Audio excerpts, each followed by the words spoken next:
kembali lagi di Capture Two. Teman-teman, aku di sini mau bercerita sedikit nih. Tadi kami lagi mata kuliah Sosiologi Masyarakat Digital. Nah, dalam materinya itu disampaikan beberapa hal yang menarik nih teman-teman. Aku akan berbagi seberapa menarik sih materi hari ini. Jadi, yang kami pelajari tadi itu berbicara mengenai free online culture. Apa sih free online culture itu? Jadi, teman-teman tahu kan kalau misalnya di dunia digital saat ini itu banyak banget platform-platform atau layanan yang bersifat gratis. Baik itu kita mengakses Google, itu kan gratis ya. AI sekarang yang banyak gratisnya, atau media sosial, dan juga berbagai layanan lainnya yang ada digital. Nah, pertanyaannya, apakah itu benar-benar gratis? Jadi, free online culture ini menjelaskan bagaimana sih budaya online ini itu sebenarnya tidak benar-benar gratis. Lah, kok gitu? Iya, karena budaya gratisan online itu terdapat barter yang menyimpang. Kok gitu? Iya dong, karena dalam buku digital Jagat Digital yang teman-teman bisa akses di Google, dikatakan bahwasanya terdapat pembebasan dan juga penguasaan. Kita memang dibebaskan seolah-olah semuanya gratis, baik itu dari layanan mereka, baik itu dari segala sesuatunya, informasi seolah-olah gratis, padahal itu benar-benar tidak gratis teman-teman. Karena sesimpel as kamu mengakses segala fitur-fitur yang ada di internet, itu kan kamu membutuhkan HP ya, yang pertama. Yang kedua, kamu membutuhkan apa? Iya, benar banget, kuota. Yang ketiga, listrik dan juga hal-hal lainnya. Belum ketika kamu mengakses satu aplikasi, itu kan harus menggunakan login ya, daftar dan juga login menggunakan data-data pribadi kita. Nah, sesungguhnya di situ data-data pribadi kita sudah dikumpulkan dalam big data. Terus layanan yang mereka kasih itu secara cuma-cuma. Nah, data kita tadi itu kemana? Data kita tadi itu dijual kepada pengiklan. Makanya ketika kita sedang meng-scroll sosial media, Google, dan juga hal lainnya, kita bakal menemukan hal-hal yang benar-benar kita pengenin. Karena itulah cara kerja algoritma bekerja. Kayak sesimpel as kamu mencari atau hobimu adalah olahraga sepak bola, maka ketika kamu mengetikkan di Google mengenai olahraga sepak bola, dan ketika kamu mengetik sesuatu yang berhubungan dengan sepak bola, maka FYP kamu atau FYP kan ya, for your page kamu itu akan dipenuhi dengan hal-hal yang berbau dengan sepak bola. Nah, itulah cara bekerjanya si algoritma ini teman-teman, dan itu dinamakan dengan filter bubble effect.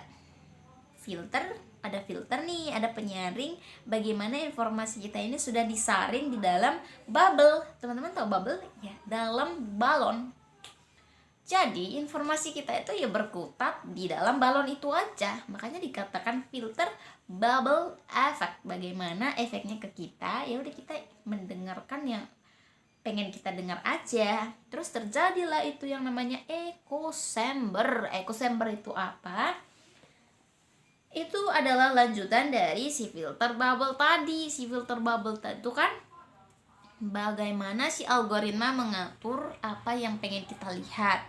Nah, echo chamber ini bagaimana opini-opini yang di luar dari apa yang tidak ingin kita dengar, kita menganggapnya hoax gitu.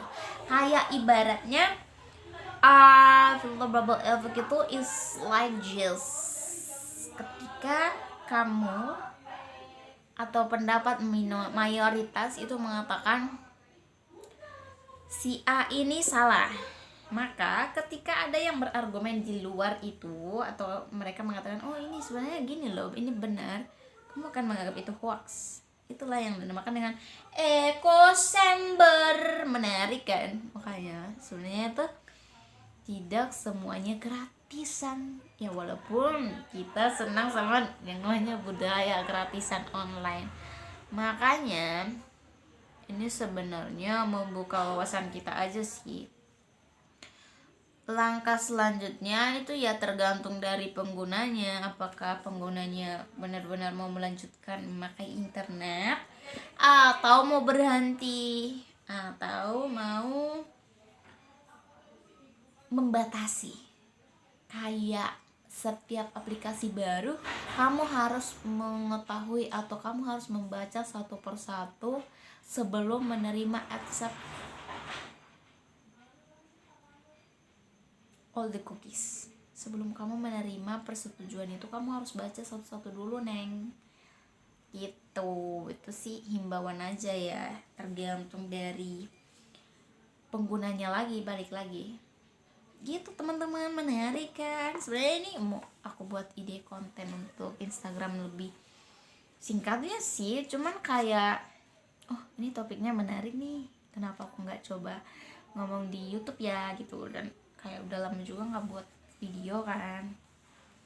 Dan satu hal lagi sih, saking banyaknya informasi yang ada di internet, kita terkadang lupa untuk mendalami segala sesuatu. Kalau mau mendalami sesuatu kan dia harus ke Google ya, atau ke artikel populer. Kalau mau mendalami sesuatu itu ke buku. Katanya sih seperti itu. Seperti itu teman-teman. Coba deh kita berbicara, free online culture ini juga berbicara mengenai kapitalis yang baik hati. Kapitalis itu apa? Jadi kapitalis adalah sistem ekonomi di mana setiap individu boleh sangat kaya raya dari usahanya sendiri. Jadi orang Cina itu kapitalis, sosialis, komunis. Oh ya, kita jelaskan dulu versi kapitalisnya secara lengkap. Jadi gimana sih sistem ekonomi ini membebaskan setiap orang atau setiap individu. Perlu digarisbawahi, setiap individu itu berhak menguasai dan juga mendapat keuntungan dari usahanya sampai sebesar-besarnya. Saking sebesar-besarnya itu jadi dia bisa menjadi orang yang terkaya gitu. Sedangkan sosialis itu apa? Sosialis adalah semuanya harus adil dan juga merata. Jadi itu berdasarkan sila kelima ya teman-teman. Sila kelima apa? Ya, keadilan sosial bagi seluruh rakyat Indonesia. Adil secara sosial, semua adil dan juga merata gitu. Sedangkan komunis lebih ke cara agar si sosialis ini tercapai. Kayak komunis ini adalah versinya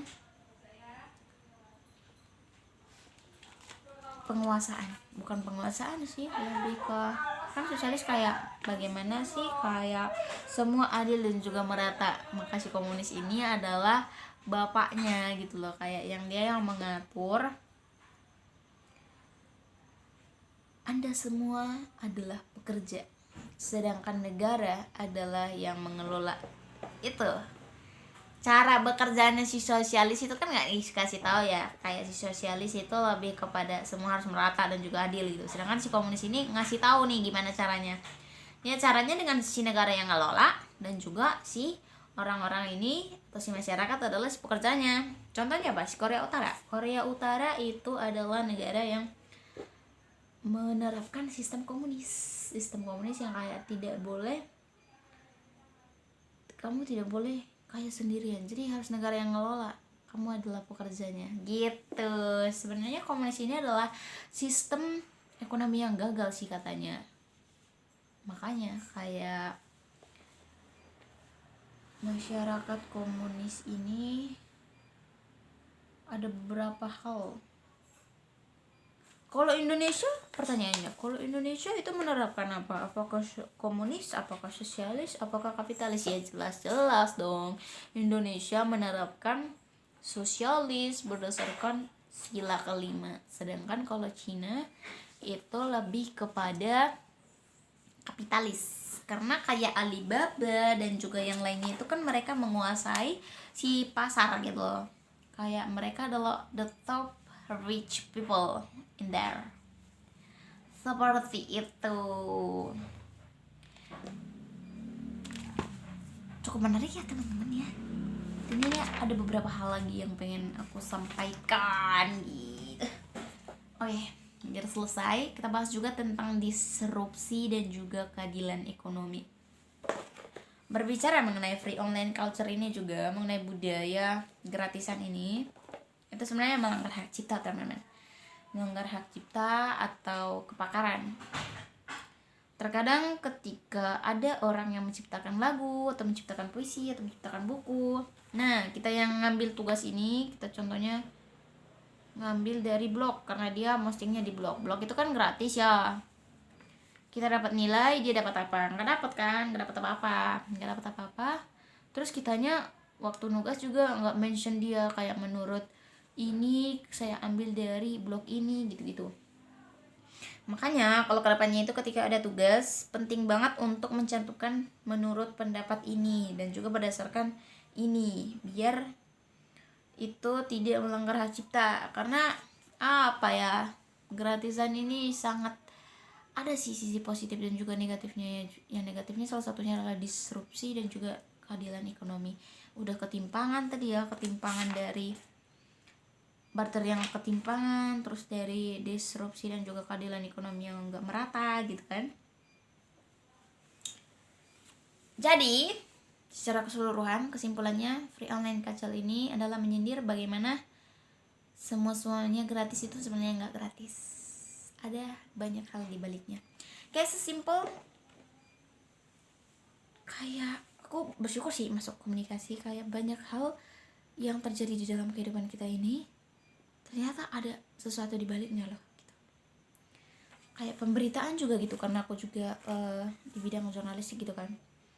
Katanya di bidang jurnalistik itu, oh iya nanti kalau sisi jurnalistik kita bahas terpisah aja deh.